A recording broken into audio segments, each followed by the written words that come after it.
into entrepreneurship and whatnot, would you mind giving us a quick walk? But I also learned that I just hated working for other people. How did you actually get that? Like, how did you build that muscle? Like, what is the absolute minimum software or service that you can create and then prove that you can sell it? Prove there's an actual market. Just to be clear, clarification, you never used paid ads technically for free. We spent less than $1,000 total on paid ads. Why did you actually, like, practice a different route, which is like, go lean, just build it from ground up? And Sales cures all. last freedom, wisdom you actually want to share before we conclude the whole session for today? Keep it simple. Focus on the basics. What's going on? What's going on, everybody who's actually listening to this podcast right now? First of all, guys, welcome back to the Nikhil Sai Show, which is hosted by me, the Nikhil Sai. And guess what's going on today? I'm back with another amazing guest for today. The guy who's actually jumping on has an interesting vision to make building businesses simpler for millions of entrepreneurs and upcoming entrepreneurs and whatnot. He's best known for building a company called FreeUp back in 2015 with just $5 as investment, and he scaled it in just less than 4 years to $12 million in yearly revenue. I mean, isn't that crazy? And today he has a portfolio of companies with his partner where he runs multiple companies like Ecom Balance, Account Balance, Outsource School, and Trio SEO, and many, many more. He's been on over 900 podcasts, so he's very good at delivering value, and you will love this podcast. If you want to build operational teams and get good at standard operating procedures and learn how to build companies and challenge the status quo, this podcast will be a groundbreaking podcast for you to listen and tune into. So make sure to not have anything on your calendar and stick right in, and let's not waste your time, and actually let's welcome Nathan Hirsch. Hey, Nathan. Nick, how you doing? I'm glad we finally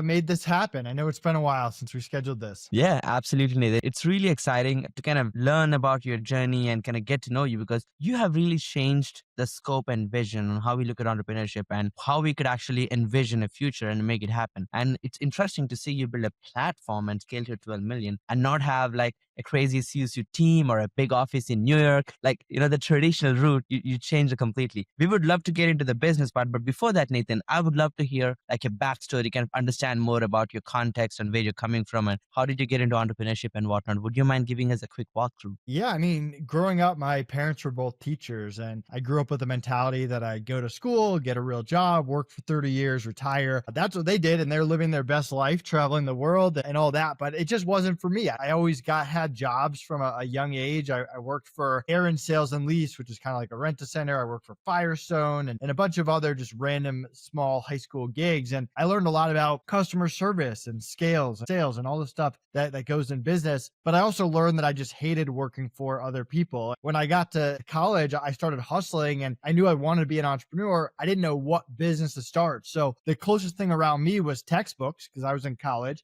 So I started a textbook business to compete with my school bookstore. Before I knew it, I had lines out the door of people trying to sell me their books, to the point where I got a cease and desist letter from my college telling me to knock it off and stop competing with them. So that was my first glimpse into being an entrepreneur. And I didn't want to get kicked out of school. I told you my parents were teachers. That would not have gone over well. But so I pivoted. I had this Amazon account. I started experimenting with different products to sell. And I came across baby products and toys in a big market at a good time. This was 2000. Amazon was bursting onto the scenes. I started building all these relationships with different manufacturers that we would sell their products on Amazon. Now, fast forward ahead, it was really tough to hire for this business. College kids were really unreliable. Adults didn't want to work for me. I was 20. And so I got into hiring VAs. A buddy of mine introduced me to my first virtual assistant, and I started building this VA army of really good virtual assistants in the Philippines. And as Amazon became harder and started changing their rules, I started to offer these virtual assistants to other sellers. And that became FreeUp, which started off as an e-commerce marketplace. This was a lot of fun. It was our first B2B business. We got to learn partnerships and SEO and marketing and all the stuff that goes into B2B. And it was a lot more fun than just selling baby products on Amazon. So we doubled down. We focused just on FreeUp. Well, like you said, we ended up scaling it to doing $12 million a year by year 4 and was acquired in November 2009, right before COVID, which is a whole nother story we can get into if you want. And from Yeah. there, after the exit, we turned our attention towards building a portfolio of businesses and my personal brand, like you said, around just making business simpler, focusing on the core, the hiring, the bookkeeping, the SEO, the stuff that isn't necessarily sexy, but really is important for any business that you start. Yeah, I agree, Nathan. And it's so interesting to see your journey. Like,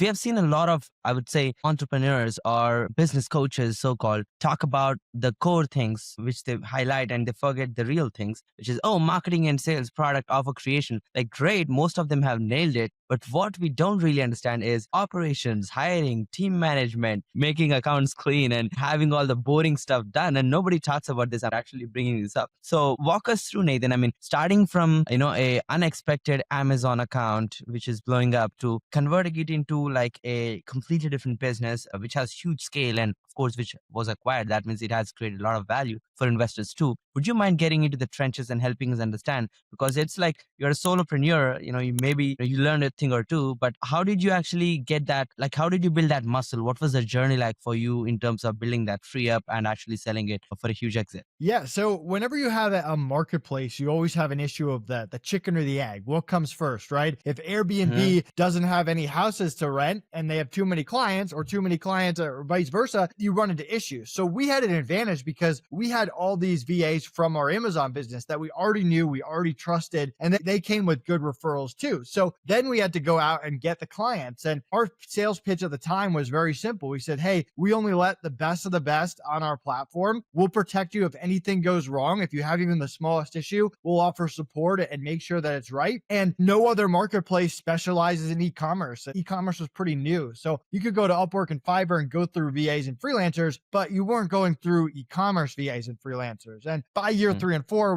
we were much more in the marketing space and all that. But year 1 and 2 was very much e-commerce sellers. Then we built a minimum viable product for our software. A developer we had used for our Amazon business made the simplest software imaginable. Clients could log in on their side, freelancers could log in on their side. We would manually on our end attach a freelancer to a client, and the freelancer could log time and the client could see the time on their side. And that was it. It didn't do anything else. All the billing was manual, affiliates was manual. Even new clients like putting in requests, they would email me or Slack me or whatever it was, Skype at the time. And over time, as we proved that we could get clients, then we started to add a better sign up, add payments into the portal, add a project board, and add all these other things. But we really started with a minimum viable product. And then we started to create what has now become our organic marketing blueprint. If you go to outsourceschool.com/organic marketing, and I know that you're an Outsource School member, so you have access to our marketing SOPs, we had to learn B2B marketing from the ground up. So we focused on partners. We said, hey, we provide e-commerce VAs. That's all we do. Let's go find e-commerce software companies, e-commerce coaches, e-commerce Facebook group owners, all these different people in the e-commerce space that had the same client, but offered something different. And we promoted their stuff to our audience and had them promote our VAs and our freelancers to their audience. So that was one part. 2 is podcasts. You said before, I've been on a lot of podcasts, and podcasts, just like Amazon, was kind of on the up and up at the time. It was becoming more popular. So I started going on every business podcast, every e-commerce podcast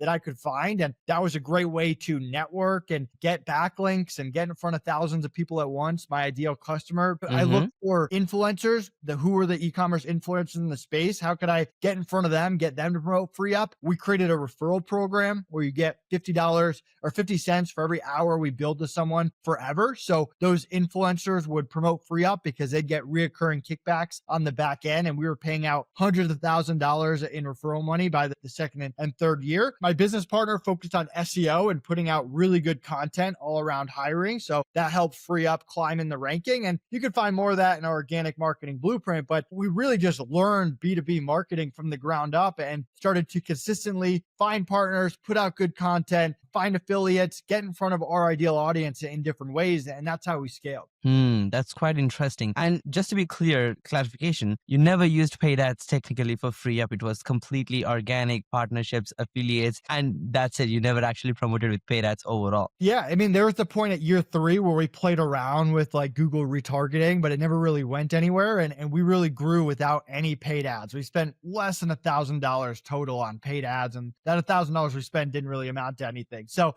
yeah, all of our customers we were getting organically, and we were getting 20 to 30 40 signups a day by year 3, by year 4, just by organic marketing. Wow, that's crazy actually. Now, it's interesting to see how you have actually built this with a very lean team.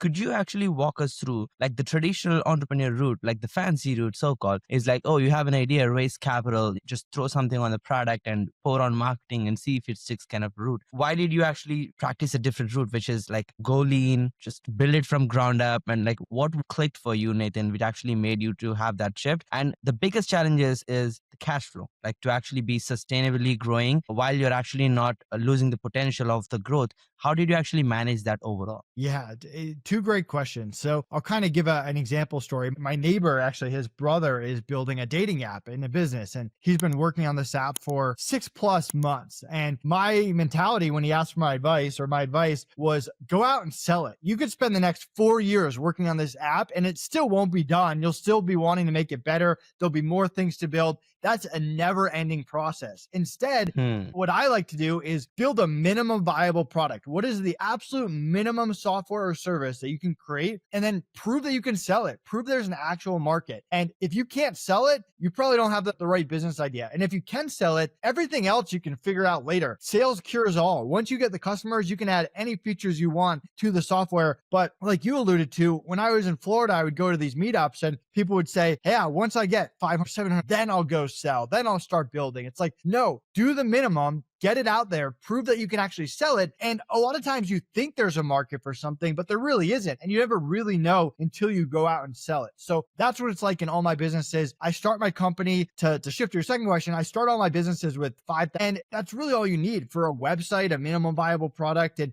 to prove you can sell it. And I'm more than happy to put more money in if I need to, but usually I don't have to do that because the businesses I'm creating are very cash flow positive. There's no overhead. I don't have some massive office or big machinery. They're very cheap. I'm hiring a remote team that's very affordable, and I'm creating a business model where I get paid from the clients ahead of time. So with FreeUp, we would charge our clients. There would be a week delay in case there were any issues, if I needed to sort out any kind of disputes between the clients and the freelancers, and then we'd pay the freelancers out. So we would always have the money up front from the previous week's clients. So there was never a cash flow issue. We were never out of cash. Obviously, we need to make sure that we don't withdraw money out of the company. We could pay our freelancers, but it's a very cash flow positive business. Amazon drop shipping, same way. We get paid by Amazon. Our vendors would have our credit card on file. They'd charge us for the product. I don't own my credit card company for 30 days. So I'm always cash flow positive. Bookkeeping, same thing. True SEO, same thing. And we keep their clients' payment method on file. It's automatic billing. That's important too. So I like to build very cash flow positive businesses that don't require a lot of overhead, that I can get clients right away. And you got to come up with creative ways to get clients. When I started our bookkeeping business, Accounts Balance and Econ Balance, I went out and I said, hey, I'll give out 2 free months of bookkeeping. I'm not a bookkeeper. So people had to really trust me to go with me for my bookkeeping service. I have a good bookkeeping team. But if I couldn't give away 2 free months of bookkeeping, guess what? I didn't have a business. Before I put time, energy, and money into scaling this company, I'm going to say, hey, there's no market. I couldn't give it away for free. So let's move on to something else. And that's not the end of the world either. Maybe I come up with a different idea. Luckily, I could give that away for free. I use those initial clients to build the processes, vet the bookkeepers, stuff like that. And then the rest is history. But that's kind of how I approach business. Prove that you can sell it. Obviously, take care of those initial clients. Make sure you set the expectation that you're new. There might be hiccups. You'll make any hiccups right, but get yourself out to market as quickly as possible.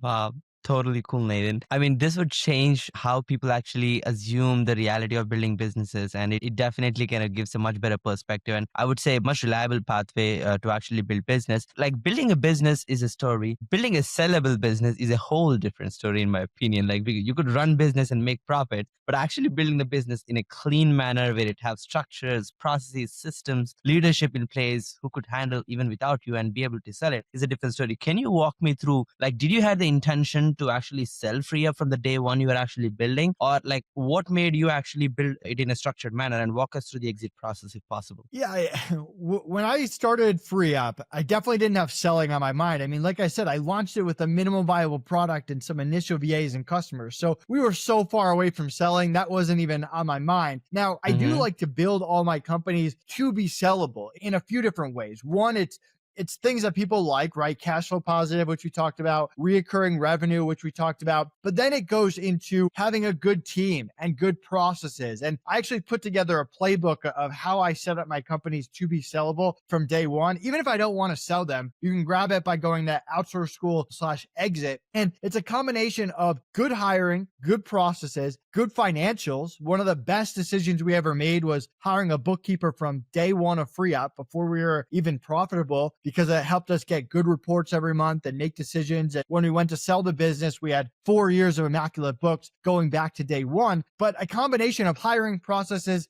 finances, and getting yourself out of operations. You can be the marketer. You can be the face of your company. For years, I heard, hey, why are you the face of FreeUp? You'll never be able to sell it. That's just not true. A bigger company with a bigger marketing budget can come in and replace you with marketing. They can come up with a different marketing strategy, put more money into marketing. That part is relatively easy. But if you're the fulfillment of your business, if you're the operations of your business, no one wants to buy that company. So I had customer service people. I had people who would match up the clients and the freelancers, people who would recruit and get new freelancers. All those parts of the business ran without me. I could leave for 2 weeks. The business would be fine. People would still get matched up with VAs and clients. Issues would still be solved. And we had step by step exactly how we handle every single part of the business, from how do we handle billing day and paying freelancer day and customer complaints, whatever it is, had a process. And that's what made our business sellable. And this is what they don't tell you. You want to sell your business as it's going up. You don't want to sell your business when revenue plateaus. If you do the same thing year after year, people don't want to buy that business, or you're not going to get a high multiple.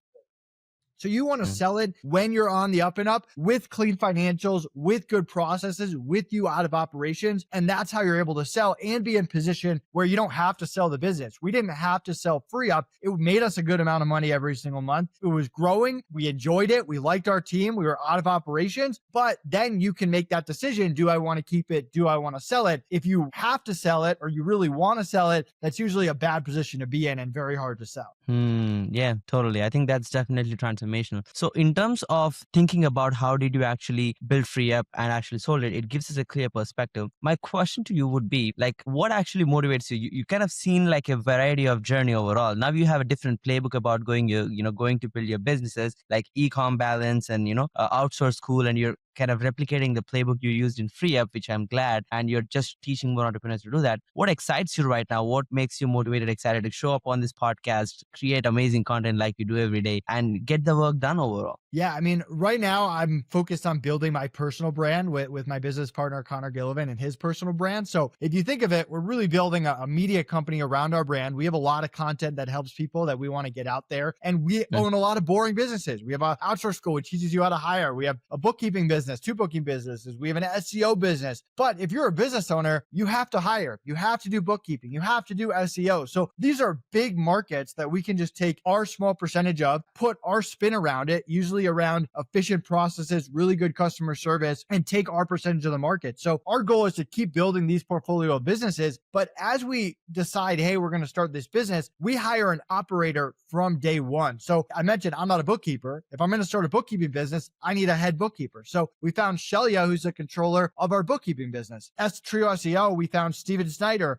Took us 6 months to find him on LinkedIn, and he's an SEO expert. So he's the operations person. Connor and I can't run 5 different businesses without that operation person. So we're looking for a great ops person. We'll put the strategy behind it. We'll use our hiring skills. We'll consult. We'll be part of that strategy and building. And then once that part is built out, we'll put our marketing minds behind it and pump clients into the system. But we need those good operators to help us build those businesses. Yeah, that's really insightful. I believe like operations is where most people actually can't figure it out, and that's where they get plateaued as well. It's interesting. Now, for many businesses who are struggling to fix their operations or trying to find about getting the best operator for the business, if you could give like a mini masterclass and like a quick way, or I would say the most efficient way for them to find a right operator for their business, what would that playbook look like? Yeah, it's a good question. And we're always kind of evolving on how we do this. So really, we want someone who likes being an entrepreneur, but doesn't like the risk and the stress of being an entrepreneur. They don't want to take 25 grand, 50 grand out of their pocket and start a business. They don't want to have all the responsibility, all the liability that goes with it, but they love building. They love growing. They love having something they take ownership of, and they're really good at whatever it is they're doing. If I'm hiring a bookkeeper and controller, they got 30 years of bookkeeping experience. They can do it like the back of their hand. And ideally, and this is the last key part that we've added recently, they've been there and done it before.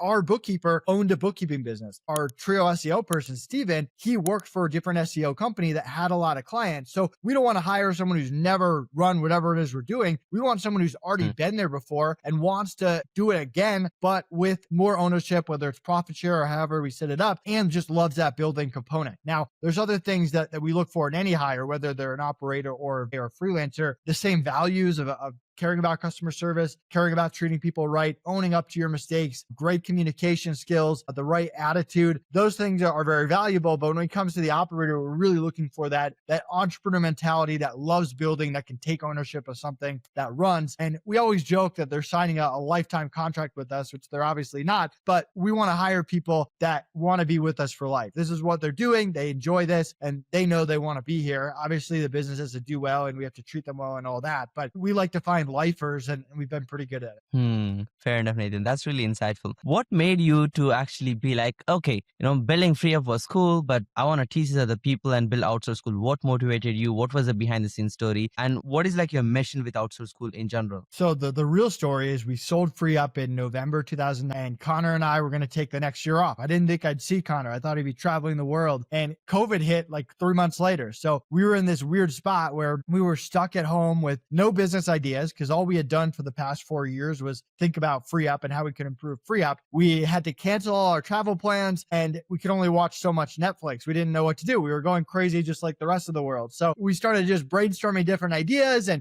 got approval from the people that we sold it to who we really liked to start Outsource School. And that's what we did. We said, hey, why don't we teach people? And we had some buddies of ours that had reached out to us and said, hey, what if you create a course on hiring? That would be really good. And we had never built a course before. So it was a little learning experience for us. And like anything else, we launched it and we had the mentality that if people hated it, we were just going to refund them and move on to something else. And if there wasn't a market for it, and luckily there was, and we're still going strong years later and have lots of members. So it kind of came about by accident after we sold because of COVID. And it's been a really rewarding opportunity for us to see people take our systems, our hiring process, our SOPs, and plug it into their business. Yeah, that is really, really helpful actually, because you're saving them months, if not years of effort to actually figure it out by themselves, which is interesting. Now, like I believe like you're pretty good at delegation, and that's one of the key principles you're actually teaching or skills you're teaching in Outsource School. Why do you believe is it important for entrepreneurs to delegate? And what would you have as a message for most people who are like strict with delegation or they have that mentality to control everything they're doing? Like, please share your perspective on this. Yeah, so I have a funny story. When I was starting the Amazon business, I started to make money for the first time, and my parents told me I should probably pay taxes. So I met with an accountant, and the first question he asked me was, when are you going to hire your first person? And I said, why would I do that? That's money out of my pocket. They're going to steal my ideas. They're going to hurt my business. They're not going to do as good job as me. All the standard excuses that every entrepreneur has ever had before they hired someone. And he just laughed in my face and said, you're going to learn this lesson on your own. Well, sure enough, my first busy season comes around, Black Friday, Cyber Monday, and I just get destroyed. I'm working 20 hours a day, 6 weeks straight. My social life's gone, grades plummet, and I finally make it to the end. And I keep this business alive because Amazon is very quick to kick you off the platform if you don't deliver. And I get to the end and I say, okay, I can never let that happen again. I need to hire people right now. And that's the truth. I mean, you're never going to hire at the exact right time. You're either going to hire too early or too late. And if you hire too late, you're probably going to have a story very similar to mine. So that's just how entrepreneurship works. There's very few solo 7-figure entrepreneurs out there. It just doesn't exist. If you want to scale, you have to hire. And a lot of times those people that claim that they're solo 7-figure entrepreneurs, they still have like a VA or an EA. They got something. It's not just them going on. So that's my approach and why it's so important to delegate. Fair enough. That's completely interesting, actually. Now, I would love to understand your business game plan. You exited free FreeUp, I mean, you know how to build businesses to 8 figures and over that in revenue and exit them very well. So that's a playbook you kind of already played. Why build like multiple small companies like Trio SEO or Outsource School or, different products and companies and products? And what is like your vision overall with this? Like, what's your game plan of business? I would love to understand your thought process about going this route. Yeah, the game plans build a portfolio of businesses that run without me, put operators in place for each one, and build a media company around Connor and my brand. Connor has Connor Gillivan. I recently bought her Nathan Hirsch stuff. Yeah, I've been trying to buy that for years. Finally got it, so that'll be up soon. Hopefully, by the time people listening, they can check that out. But yeah, we have processes and content and free resources that we want to give away to people so that when they do need something that we offer, whether it's bookkeeping, SEO, hiring, we're top of mind, and hopefully that they trust us. I mean, I've never been like a hard sales pitch person. I believe in my service. I believe it's fairly priced. I care a lot about the customer experience, a lot about customer service. Everything I do is around customer service. And if people are willing to give my company a chance, I'm honored, and we're going to deliver for you. And I just want to be at the top of people's minds when they go to make that decision. Fair enough, Nathan.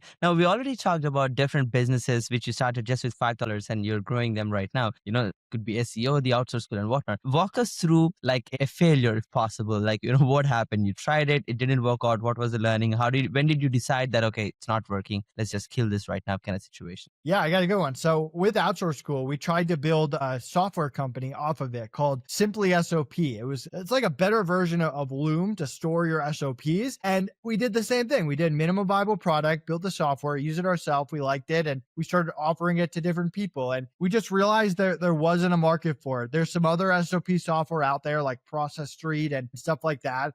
But the real reason is most people don't need an SOP software. You can use Google Docs. You can use Loom. It's relatively cheap, if not free. So for people to pay for a software every single month to do what Google Docs does for free, people aren't going to do it. There's just not a big enough market for it. So lost a little bit of money, not a crazy amount of money. It was worth taking the risk because if you find the right SaaS, it can be a really lucrative business, but it failed. We ended up selling it back to the developer and focusing our time on something else. Now, it would have been way worse if we had spent 4 years working on this software and then tried to sell it and then realized there wasn't a market for it. So we're very happy that we kind of followed our process, got the minimum viable product out there, and pivoted once we realized there was no market. Interesting. Nathan, there is two types of people we need in a business, if I'm not mistaken. You can add some value here. Like people who we have strategic discussion, people who help us in tactical execution. You already talked about Outsource School and how it can help people build tactical execution teams with virtual assistants and whatnot. What was your strategy about having the right strategic partners and actually going about hiring them? And how did you find Connor, and how did you make sure it was a great partnership overall? Yeah, this is the one thing that I can't give advice on. It's how to find a good business partner, because honestly, I got lucky. After that accountant story that I told you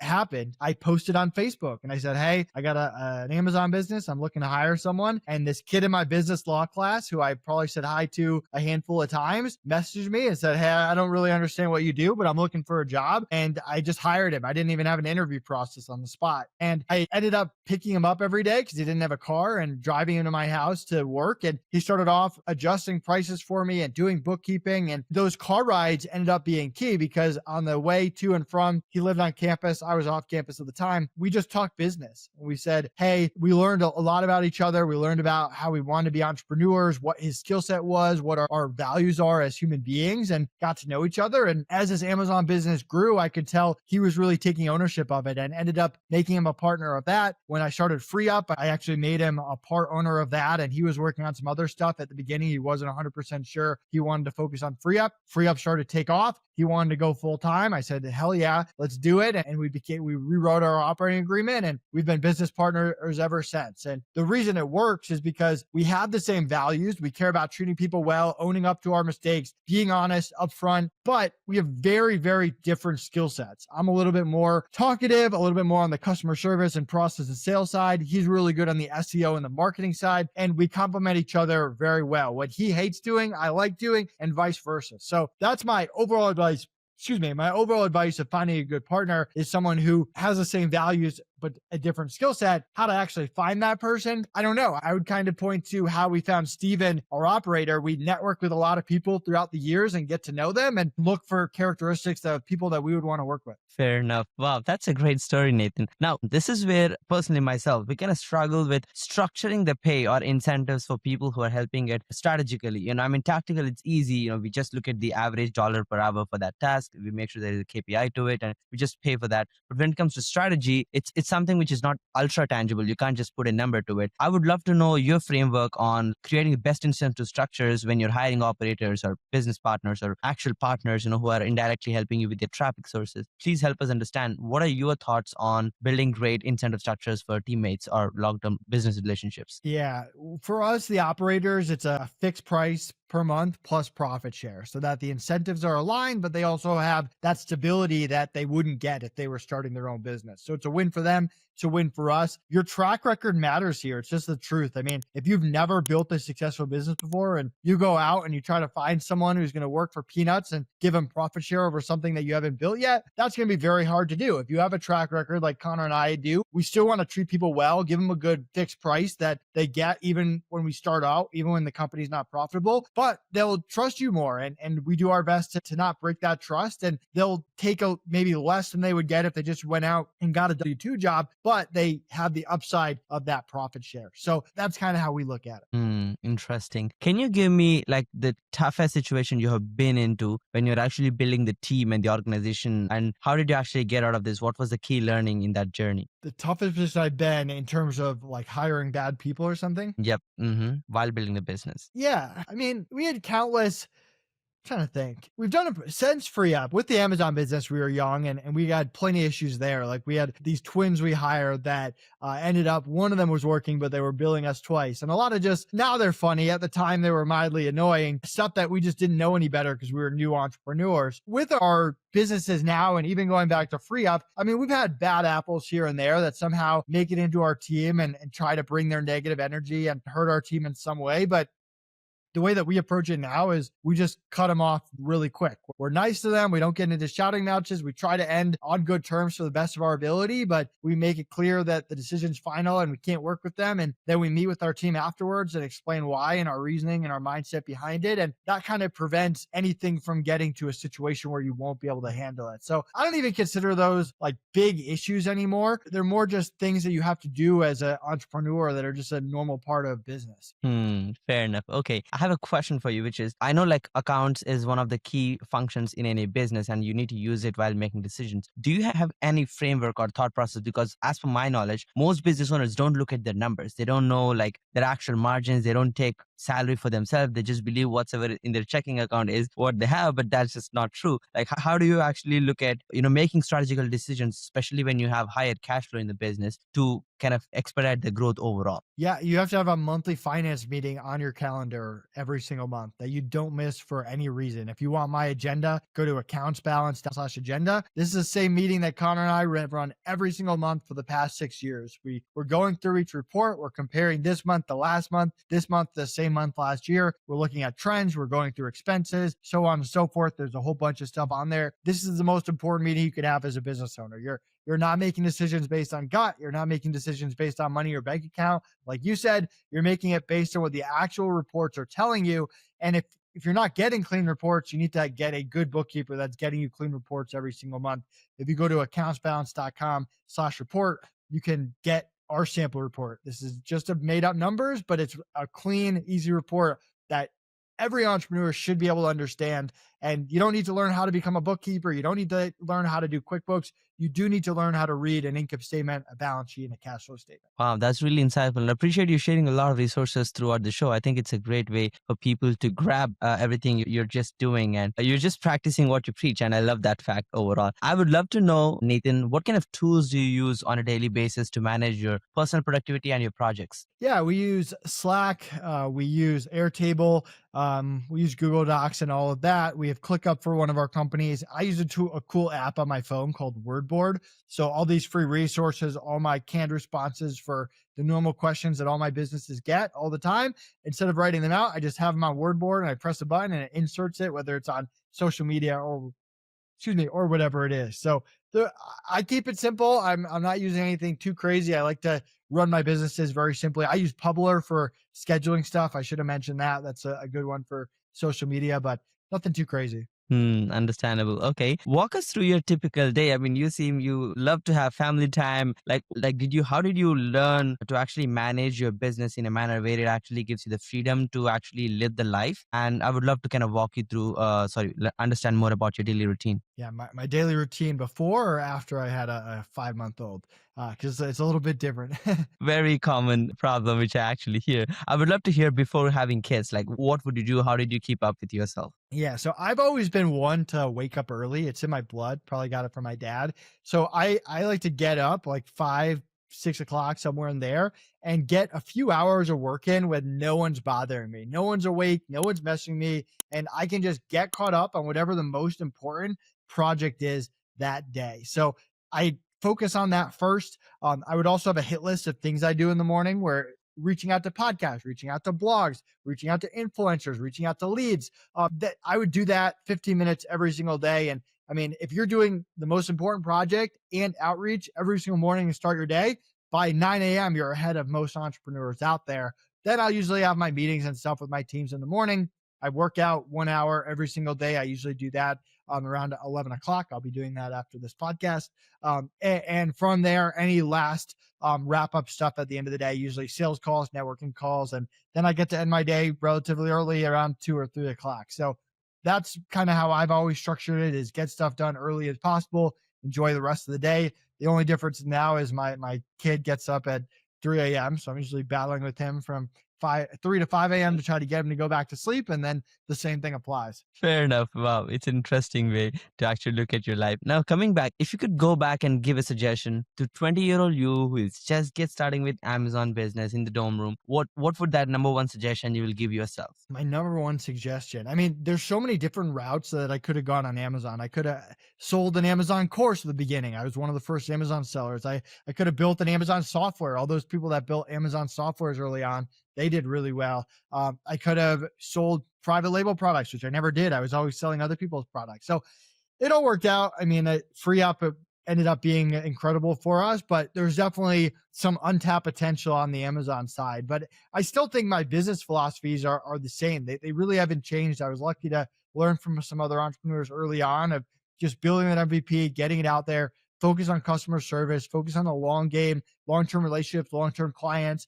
If you mess up, if a client's unhappy, just quickly make it right, no questions asked. And that's kind of how I approach life. So yeah, that's how I would approach it. Wow, interesting. I mean, you have a very different, I would say, a much more clear ethics on how you want to go about customer service than anything else. What would you give as suggestions for businesses who have a lot of customers, but most of them are not really super conscious or super clear about customer delivery? What are a few things you actually did to make the best for the customer experience? Yeah, I mean, be picky of who you take on as clients, set really good expectations, get everything in writing, have a good terms of use for your company, and then just have really good support. For us, if someone if someone on my team makes a mistake, which happens, right? We're all human.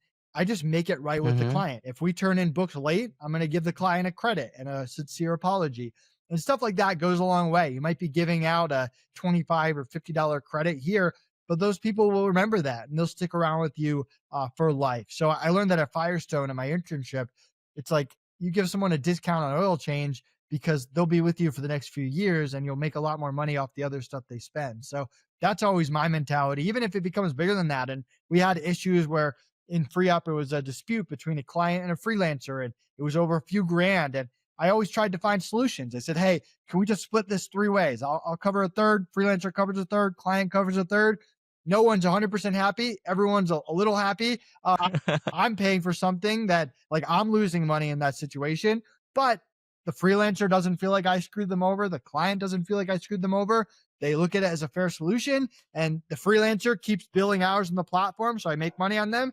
Client keeps billing on the platform, so I make money on them. So much more focused on the long game than how do I avoid losing a few grand right now? Oh, wow. So you're thinking in decades, not just in days. And that's what really changes the perspective on customer service. That's really insightful. Nathan, I would love to learn more about your life's biggest achievements and next bigger goals you have for yourself. Yeah, just keep building companies. I mean, right now I'm trying to be a good dad and teach my son all the lessons that I was fortunate enough to learn from my dad. And yeah, building this media company. I've got a new YouTube channel. I'm on TikTok now, Instagram, Twitter, LinkedIn, Facebook, putting out content. So give me a follow if you're on any of those platforms. And that's really my focus right now is coaching my marketing team and hiring the right people there and putting the pieces into place to get my brand out there. Fair enough. And basically having brand out there and all your other companies which could potentially have the right interaction with the right customers. If you could look back at one of your mistakes where you actually learned a lesson hard way, what would that be overall? Yeah, my Amazon business, I opened up an office for no reason. We have this remote business which was really cash flow positive, and ended up getting an office. And if that wasn't bad enough, I upgraded to an even bigger office, which with a longer lease. And then I put a lot of work into that office, and a lot of that work was done by bad contractors that had to be redone. And then I realized I didn't have to. I hated having an office, so then I had to break the lease and pay a lot of money and pay for fixes. And I had a lot of unhappy employees because they had gone from working remote to having to come into the office every single day. And I really just created this mess and lost a lot of money for no reason. So now I work remote and I'll never go back and never have an office. But that was definitely a big mistake I did when I was in my young 20s. Wow. So you never had a proper office from then. Like even FreeUp never had like a HQ with like proper team, completely FreeUp virtual. never. The Amazon business, we had that office that I just talked about. Yeah. Wow, it's insane on how much scale you could actually achieve just also being virtual. That's amazing. What's your main inspiration for success, Nathan? And who are the key people involved in your journey? Yeah, I mean, I just love freedom and flexibility and being able to build and put that creativity. I mean, I love just brainstorming ideas and trying things, and that's what entrepreneurship has just become for me. It's a chance to try something that I think is going to work, and then adjust if it does or doesn't. And I mean, my support system, my wife, my family that lives here in Colorado with me, obviously friends, business partners, operators, my team. I mean, at this point we're building for everyone. It's not just about me, you know. That's really insightful. I mean, Nathan, you have a lot of stuff to give away and a lot of stuff to actually help people with, especially with the boring stuff which most entrepreneurs ignore. Where can our audience find your mentoring? What is the best place to hang out and learn more? Yeah, check out any of my businesses: Outsource School, Accounts Balance, True SEO. Hopefully nathanhirsch.com is up by the time you guys listen to it. If not, or if so, find me on social media, Nathan Hirsch, on whatever platform that you use. That's awesome. Nathan, any last freedom wisdom you actually want to share before we conclude the whole session for today? Keep it simple. Focus on the basics. Avoid the shiny object syndrome. Avoid hacks. Focus on good hiring, good processes, good marketing, and you'll be able to accomplish a lot. Wow, appreciate that. That's a great advice. Nathan, appreciate your time. It was really nice having you on. And guys, whoever is actually tuning in, hope you enjoyed and learn a much structured way to build your business in terms of how you could hire teammates and how you could actually go about your operations, how to create incentive structures to align your leadership team, and why it's so important to actually maintain your accounts and whatnot. And you could actually follow Nathan and check out Outsource School. And that's it for now. I'll be coming back with another amazing guest on this podcast, just like Nathan. Appreciate your time, Nathan. Bye for Yeah, now. thanks for having me. Yeah, awesome, brother. It was